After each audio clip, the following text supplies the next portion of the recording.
Good morning, everyone. This is Jeffy Kennedy, romantasy author of epic fantasy romance. I'm here with my first cup of coffee. Ah, clearly much needed coffee. Today is, say it with me, people, it is Friday, woohoo, April 19th, 2024. And April is flying by. I hope you all are having a good spring. It is finally kind of warming up here. I did get my hanging baskets. I think I mentioned that already when Kelly was here. She went with me to buy hanging baskets, and I saw a hummingbird yesterday. There's a little bit of bird fuss out there. I'm going to go check to make sure that Killian isn't killing. Hang on. Good news, all is well. Uh, yeah, so but still, chilly this morning. It's I'm going to try to get some stuff done this afternoon. I'm feeling a little bit of this short turnaround on stuff, too much travel, right? Spending the week going to Jack Williamson lectureship, hanging out with Kelly, and now I leave Tuesday afternoon to go to a Polycon back on Sunday, and then turn around and I go to Tucson to visit my mom for a few days, which are all great stuff. But so I, those of you, my lovely readers out there, I am reconciled to the fact that I am not going to be able to get Reluctant Wizard out by the end of May. Like, did we really think that I would? I really thought I had this. I had a dream, but no, I had a dream, and the dream was dust. How does that go? That's it. It's I dreamed a dream, and the final lines are, and now life has killed the dream I dreamed, which is probably over dramatic for my circumstances. Uh, if you don't know the song, of course, she is at the point of complete despair and has wrecked her health entirely trying to protect her daughter. So, what I have going on is like not nearly that extreme.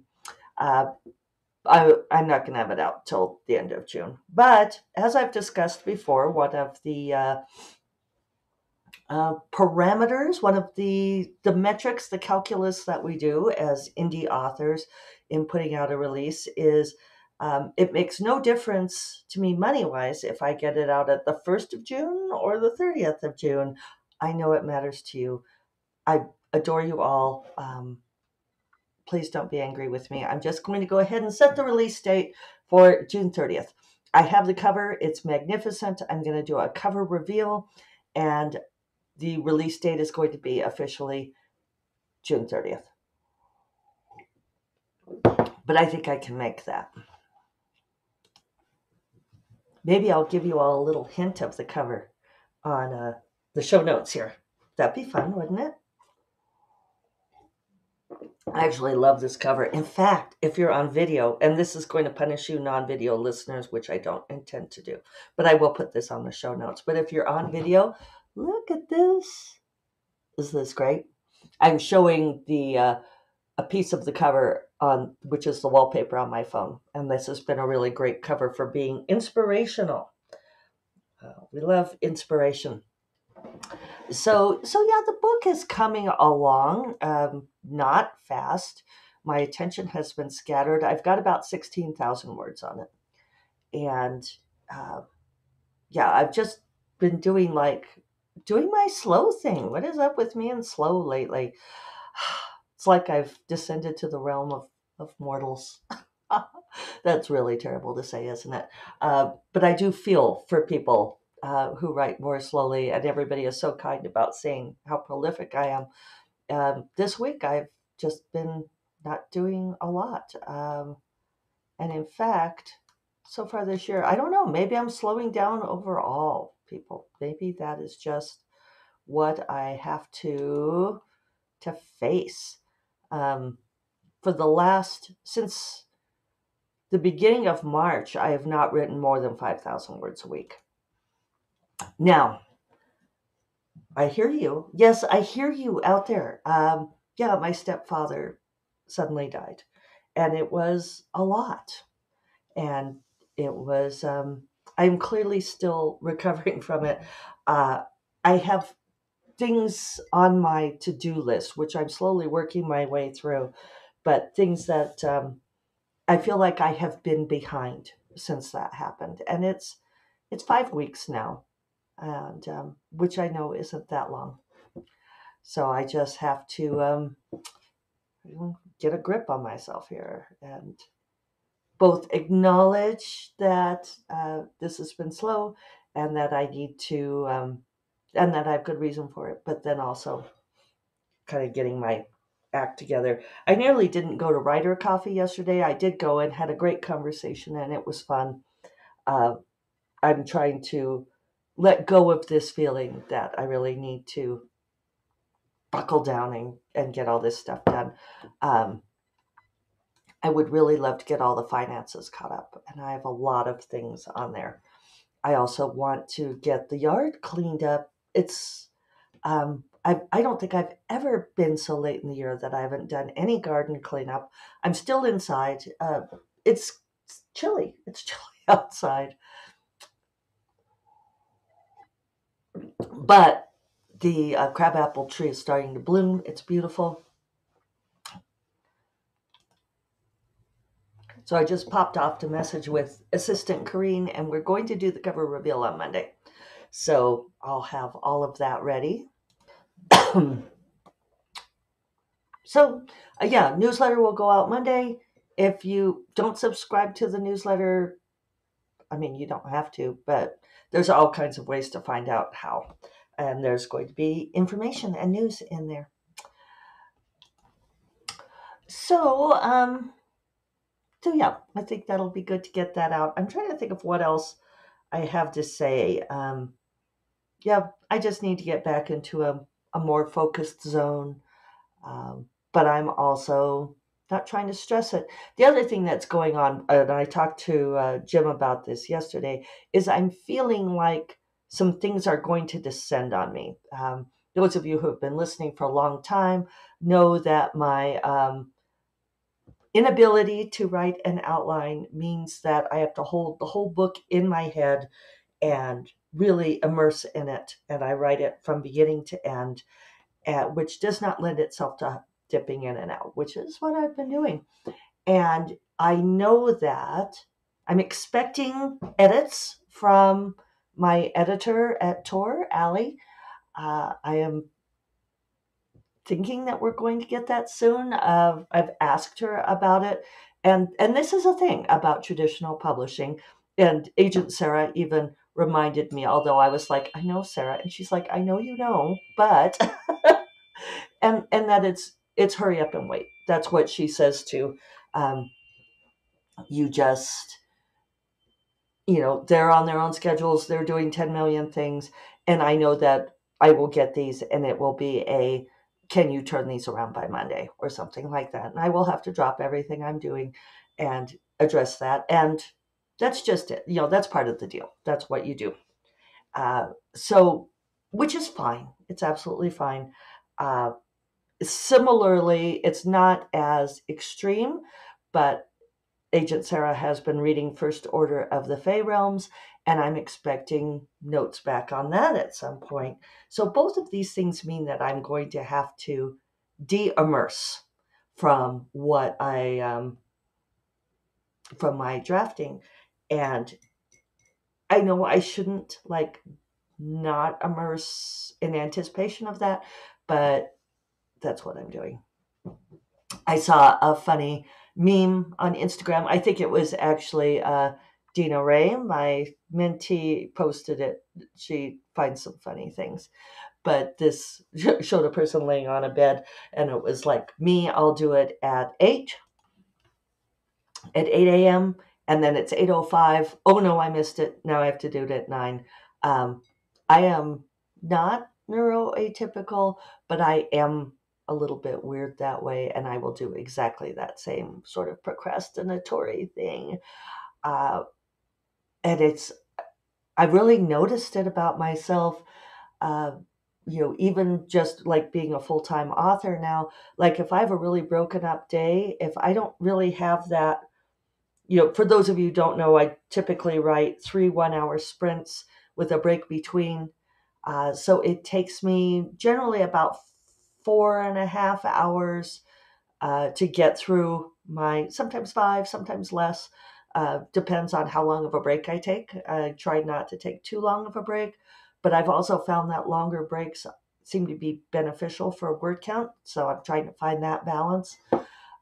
But if I don't have that really clear, and I have things that are encroaching on that block of time, then it feels like it ruins the whole block of time, which I know doesn't make sense. And yet, creativity is a weird thing. Getting ourselves to do things it's a weird dance, right? So I know that these things are going to happen. I should probably just, like, I know Agent Sarah's going to ask me for a new synopsis. I shouldn't wait for her to ask me for a new synopsis to write it. But, reader, I will wait.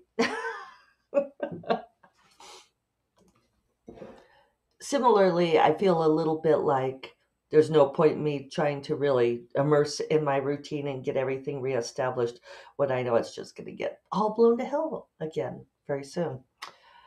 I would like to be able to be more flexible, but one of the things that I do know about myself is if I'm not deep, if I'm deep into the zone, if I've really rebuilt the writing habit am in training, in shape to write 3,000 words a day, then the disruptions don't matter so much.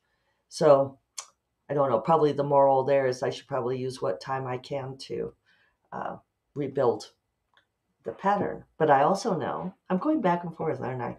I also know that like a few days isn't enough to do that. So why even try? Ugh.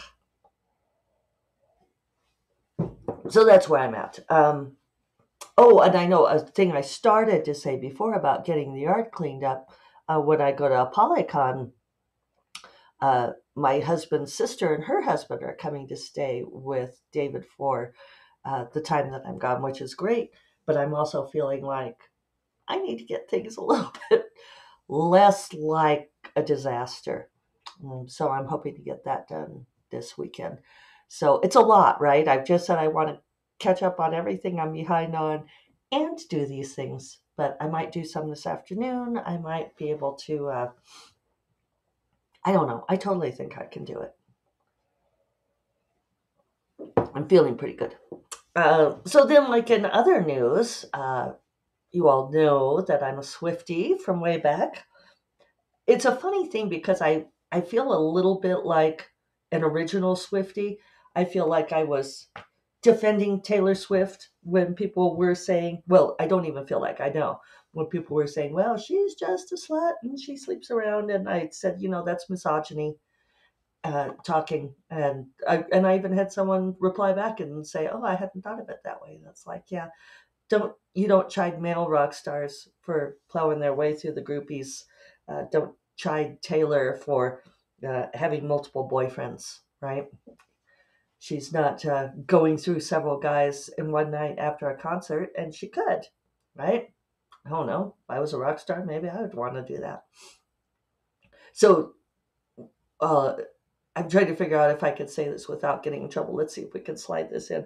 But I do think it's really funny that the incels on social media, like these guys bitching about, like how women don't want them and all this kind of thing, that one of the things they talk about is women being on the cock carousel, right? Which is a vivid image, right? So many, and just on one and off and onto the next. And it's I've seen some of my friends commenting, going, where do I find this carousel? Can I buy a ticket? I assume it's an A ticket, and that's fine. Let's all sign up for that. Anyway, Taylor Swift, I've been using her as an example of voice and of success uh, for, well, since her 1989 album came out. And and her newest album, The Tortured Poets Department, dropped today. The Swifties had been uh, looking at her clues that she's been dropping. She'd been dropping the number two, and so I was uh, the one of the opinion with the ones who thought that she was also going to drop Reputation, Taylor's version. But it turns out that Tortured Poets Department is a double album, 31 new songs. So yes, I did start listening to it. I've only made it through 10 songs so far, but very much enjoying it. But I am turned off by some of the stuff on social media. I saw somebody asking a question and another person replied, well, if you don't know the answer, then you're not a real Swiftie. And it's like, it's a push pull, right? I really hate where people are saying you're not a real this. And I know it's as old as time, and it's gone around. Maybe I'm sensitive to it because of the whole science fiction fantasy community. Like, you're not a real gamer unless you do this, you're not a real that. It's human nature, right? When I lived in Wyoming, there was this whole thing about like whether or not you were a real Wyoming person or a Wyoming wannabe. And for a lot of people, it was like, unless you'd been born there, you didn't count. Didn't matter how long you'd lived there. Uh, it's a thing people do, right? Want to test the legitimacy of someone else's devotion or belonging to a thing. And at the same time, I still kind of feel a little bit like, here I am saying original Swiftie. It's like, this is me shaking my cane, right? Like, I've been a Swiftie since 1989 came out. And when I talk about voice, which I may not have talked about on here for a long time, uh, she's one of my favorite examples of voice because uh, the 1989 album was a crossover. She really changed genres. The previous album, Red, was moving in that direction, but before that, she'd been pushed into the country western market, which I just don't listen to. The the twang isn't for me. Caveat to that, I love Beyonce's new album, Cowboy Carter. I love her version of Jolene. I think it's amazing. Um, yeah, I mean, I haven't bought it or listened to it exclusively, but I love what she did with it. It's genre. It's coming back to this whole genre thing. Like, does genre matter? So anyway, I really love Taylor's lyrics. I love the way she puts a song together. She has these unusual cadences in her songs. I love the self references. It all works great for me as a storyteller, as a writer. But there had been this one country song that I had heard in passing every once in a while, and I couldn't figure out why I liked it because I don't really like country western songs. And it turns out it was Our Song by Taylor Swift from her very first album. And she wrote it when she was like 14 for a talent show or something. But anyway, it's a good example of voice because the things I like about that song are the things I like about her music now. And it's a good lesson for authors, something that I've really been thinking about. Had long conversations with Martha Wells at Jack Williamson Lectureship. And it's interesting because Martha has been writing for, I don't know, 30 years, longer. She's been writing fantasy for a long time, but it was when she wrote the Murderbot books that she really exploded. And now everybody knows who she is. Everyone who knows who Murderbot is. And it's like, I do think that there is a thing where creators break out when they find, for lack of a better word, the genre that clicks for them. And for whatever reason, and actually there's a lot of reasons we could talk about it, but uh, Murderbot, like, perfectly fit Martha Wells' voice. It fits her worldview, and those stories sing in a particular way. Uh, to use a metaphor that groks with the rest of what I'm talking about. So when Taylor moved into more pop, away from country western, that was when she exploded. When she put out the Midnights album, that moved her into a whole new territory, which feels fully her. So, anyway, that was a lot of things, a smattering of things for our Friday. Uh, I hope you all have a wonderful weekend.